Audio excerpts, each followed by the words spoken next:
कहानी शुरू होती है एक ऐसी रात से जब आलिया अपने दुखों से भरी आंखों के साथ घर से निकलकर अंधेरे जंगल की तरफ भाग रही थी। यूं ही भागते भागते उसके कदम रुक गए। सामने एक घना पुरअसरार जंगल खड़ा था। आलिया थकी हुई एक दरख्त के पास बैठ गई, लेकिन अचानक झाड़ियों में सरसराहट हुई। वो घबरा कर उठी।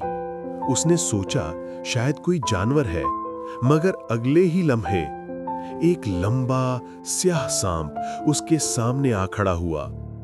आलिया खौफ से पीछे हटी, मगर सांप ने सर उठाया और हैरान अंगेज तौर पर नरम आवाज में बोला, डर मत आलिया, मैं वही हूं जिसकी जान तुमने बरसों पहले बचाई थी।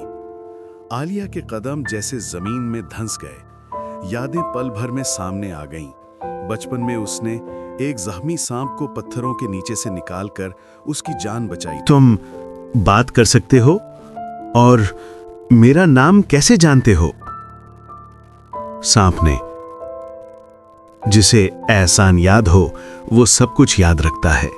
तुमने मुझे बचाया, आज मैं तुम्हें बचाने आया हूं। आलिया हैरान भी थी और खौफजदा भी, मगर एक अजीब सी सुकून की लहर उसके दिल में उतर गई।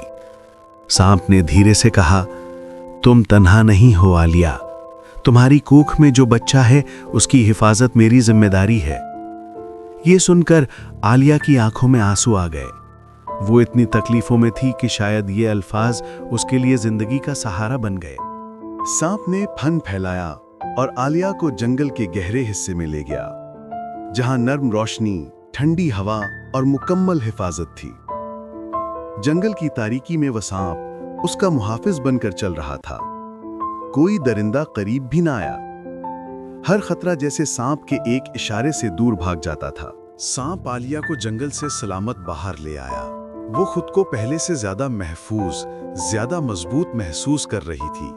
आज उसे समझ आया, नेकी कभी बर्बाद नहीं जाती। जो भलाई हम करते हैं वो किसी ना किसी रूप में वापस जरूर आती है। आलिया की नई जिंदगी नए हौसलों के साथ शुरू हो चुकी थी।